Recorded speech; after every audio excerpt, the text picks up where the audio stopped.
what we're looking for, why we're looking for it, and what we're going to ID.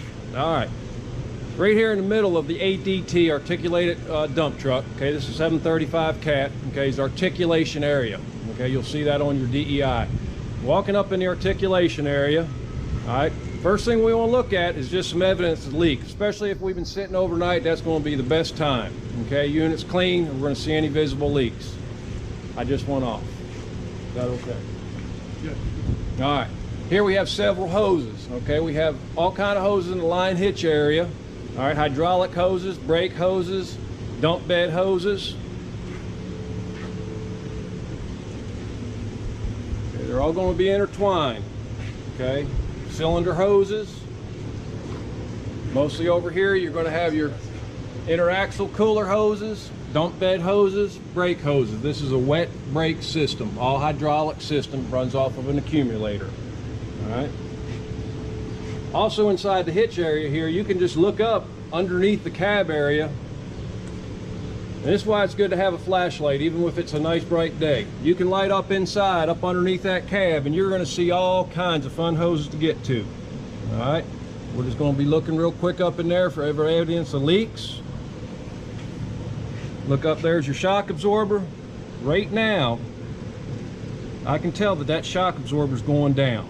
Okay, the reason why is we got some wet dust, dirt on top of that cylinder, and just looking at the height of it don't look right. So we're going to look at either getting it charged or getting it resealed up. Work your way farther down. Again, you'll have continuous hard lines, hydraulic lines. Okay, check out there. There's where your braking system is for your front left axle. And again, you can get a shot up in here. Now, you're not required to get underneath the vehicle, but you sure as heck can see a good bit. You got output shafts. That right there is your transfer gearbox. Right there on the bottom, you're going to see, if you see any type of leakage there, you're going to have some kind of leak. It's not fun when you get wire wrapped up there. Also in here, you got bump stops. Okay, very important. 2 on each side. They get worn down. All you're doing is metal to metal. You're going to put excessive wear on your cylinders, drive lines, and drive shafts. All right. And lubing the unit. Each unit's going to be different. Several different grease fittings here. This is for your wishbone bearing. These 3 here is where this unit will allow it to isolate left and right where it twists. Okay, we don't like to see it. You've seen it in rollovers. The cab will stay upright, the bed will be on its side. Don't do it. Also up here in the articulation area, look up here. We got some more output shafts. We got an input shaft. You look up underneath, you don't see any fluid leaks dribbling down on the bottom or up in here. Okay. Now this right here is just grease. That's where that grease goes for them 3 fittings for your oscillation for your left and right. Wishbone joint. Okay, that's one of where the loop fittings go, and another one's to the rear. We'll get to that. Also here, you can look back. You got shock blocks. You got brake lines. Go to each your number 2 bogie axle. No brakes on the rear axle. Now, if I can, on this shock block, what you want to look at, if you see any type of tears, and up there I see start one up on the top there, what I'll do is do a thorough inspection of this by raising the rear of the unit up. And if they separate, we're in for another shock block. Very important, they go out. You'll probably feel it in the cab, but heavy jarring. So you want to get that looked at. Write it up. Okay, lockout, tag out device. If need be, if you need to raise your bed, this is where they're located. I'm sorry, for your isolation. We need to drop transmission, we need to do any more intensive work. These will lock out your cylinders on each side. The pins in the back for the bed lift. Okay. Up behind here is all your coolers except for your after cooler. Okay, condenser, hydraulic. The main cooler's on the other side for the engine and transmission. To thoroughly blow it out, remove this cage. And if you don't have, your shop doesn't have a comb airbrush, get one. They do a good job.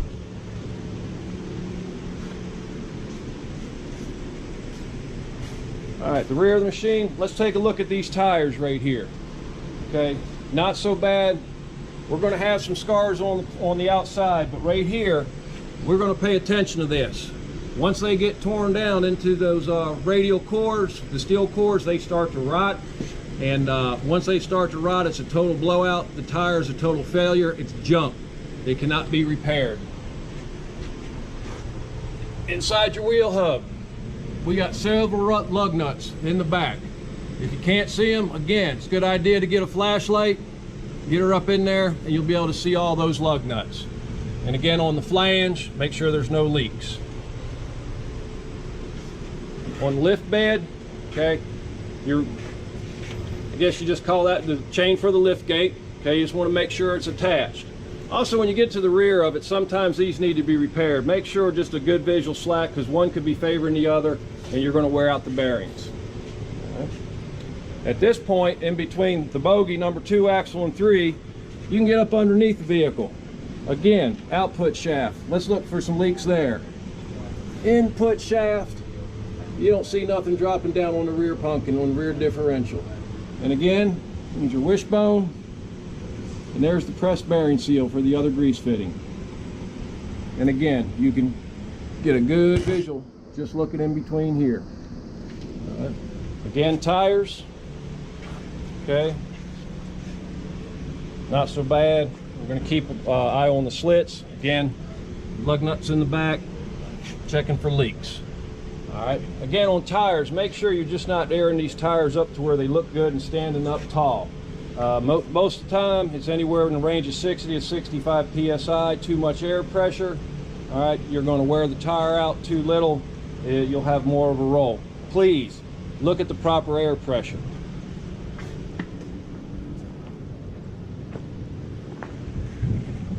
All right, I can't see.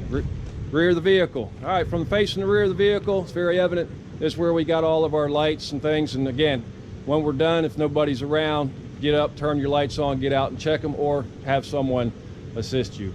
All right, back here again, we got our shock blocks. All right, good example. Recent replaced shock block. Don't see no evident tears.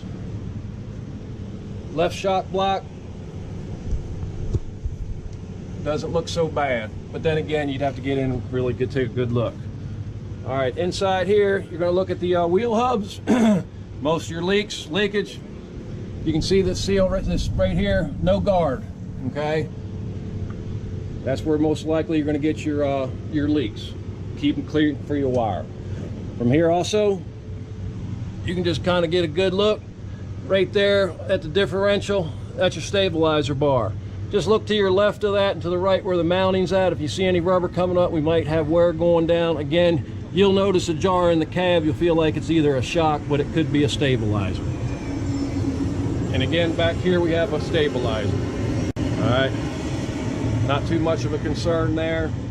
All right, nor there.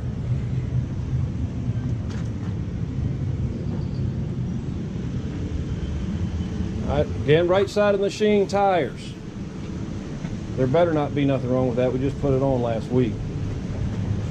Again, lug nuts inside, can't see them, get your light. Also, please make sure they have caps on them. The debris we run on, they can get in there and you try to air the tire up and you can ruin a valve stem. And again, on the right side, in between the axles, again, you can look up. There's your wishbone. And again, you can see a good output shaft, input shaft. All right, no leaks. Also up here on your lifting hank, you have another grease fitting point for your bed lift. Also up underneath, you're going to have one for your lift gate. Again, number 2 tire, right side of the machine. Here's our lockout device for the dump bed. Okay, these here won't really allow much room when you have them up, but they must be up in a position if there's any need you need to get in there. Again, steering cylinder lockout. Again, you can get a good view up underneath number 2 axle. Okay, braking mechanism, checking for any leaks, brake lines, and look into your hub in there. Make sure you have no fluid leakage. It could either be hydraulic or it could be trans 50. Again, the front wishbone, bearing area. All right, right side articulation area. We're looking for the same things again. Leaks, several hoses here, interaxle cooler hoses, hydraulic hoses, bed hoses. Here's your hitch. Okay, you got the top pin on your hitch, bottom pin for your hitch. Several grease fittings on there. They must be greased. Again, you have a your steering cylinder, and up in the front. What we're going to also look at, leaks on the steering cylinders. Remember, both sides. Earlier, before we washed it, I seen it getting a little damp and a little puddle down here. We're going to pay attention to it, get it taken care of. Oil samples will come back into yellow if we don't eventually take care of that. Also up in here, you can see your exhaust system, your exhaust stack. Exhaust runs down, continues to the front of the machine, and again, we have another shock absorber. All right, several lines, brake lines, interaxle cooler lines. All right, looking for leaks. And again, you got your output shaft from your transfer gearbox, okay, and just an input U-joint. Again, steer stops, making sure they're in good condition and they're not flush and level with the bump metal. Here on this side, you got your engine radiator cooler. Again, to thoroughly clean it, remove the guard and remove the two, or this one here I believe has a two-pace guard, and you can really get it blown out. Exhaust stack. Again, front side tire looks pretty good. Lug nuts. Look down in there, you can see your exhaust. This one here, pay attention to it. Up underneath, you can kind of see, like on this one here, we know that we have a band here. It's missing a strap band on the front. From the front side, you can look up underneath. Again, differential housing. There's another stabilizer bar. Okay, you can get a good look over there at the left side from this position and see if you're seeing any leaks. And just up underneath, overall good condition, no wires.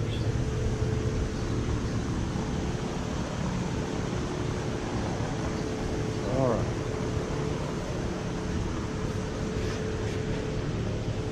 Mirrors, got to get them clean, make sure they're clean so you can see out of them very well.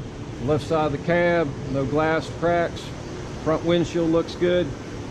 Engine compartment, looking for in the engine compartment is several leaks. Again, it's kind of shadowy in there. Get your light. All right, transmission filter housing has a tendency sometimes if you tear an O-ring, you're going to leak here. Oil filter housing, there'll be some leaks here. All right, just get an overall good perspective of the left side of the machine. Coolant hoses, turbo housing. You're looking for any black pits and burns inside on the engine block. Oil cooler looks good. Okay, radiator. All right, good. Valve shut off. Doesn't help with the AC. All right. And again, exhaust system.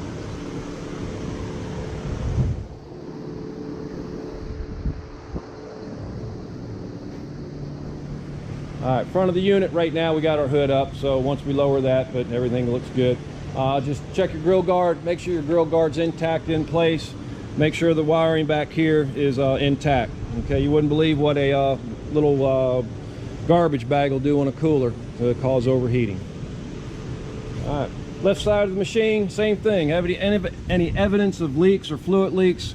Good after operation, be very evident, or even therefore on your pre-trim. All right, again, we got several hydraulic lines that runs off of pumps, the fuel side of it. Okay, and we're just looking at that. Again, that's your after cooler. Sometimes you have to remove the front grill assembly, but again, with one of them cone blowers, you can get up on top and get directly in front of all those coolers. They work real well. And when we get up in there, we'll go ahead and check down inside the pan. All right, left side of the machine. All right, again, I didn't show it on the right side. This has two hydraulic tanks, left side, right side. You have a brake system, I believe it's brake and hoist and steer tanks. Just check your level. And left side inside the wheel hub. Again, you can squat down here You can get a good shot over there at your right side, over there at your braking system, your lines, and checking for any fluid leaks.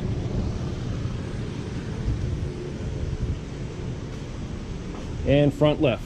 Again, get that light out if you can't see in there. Check, make sure all them lug nuts are tight and secure. Engine oil dipstick, okay? Some have a run and some have a cold. Preferably use the cold when you're before ops. Transmission oil dipstick, on this particular unit, it has a safe cold start, and it also has a run with engine running, warm temperature. Okay. And again, up here you can really get a good view of the engine compartment.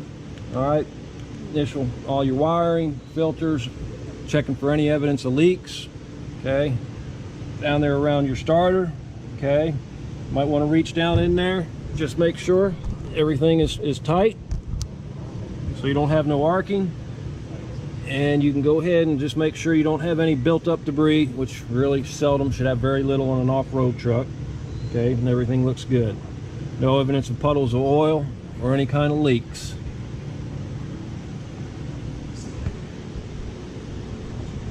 And this is where you can really get in. Okay, on the other side of the machine, looking down, again, we're going to look at any pits or burns or any black marks of a failure of a manifold gasket going out. Everything looks good. Okay, air intake system.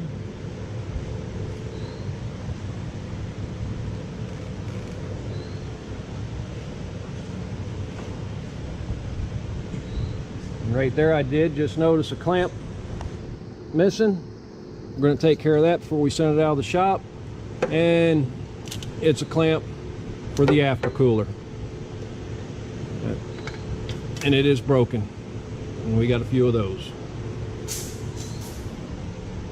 All right, down inside there is your belt. Again, that's the top side of the belt. Okay, it doesn't look to be split. Doesn't look too bad. No frays on the outside edges. And I don't know if you can really see it, but down on the bottom side of the belt, you can see the ribbed area. Sometimes the rib areas are going to show a lot more wear than the top portion of it. Okay. And again, this aftercooler, you have one of them comb type air, you can get right down in here and blow that air cooler out, or that aftercooler out real good. Also, if you need to get from the back side, it'll fit down in there as well. You got to keep these machines cool, especially as hot as it's been. And again, back portion of the engine, no evidence, no leaks, no puddling. There you got it. All right. I like it, man.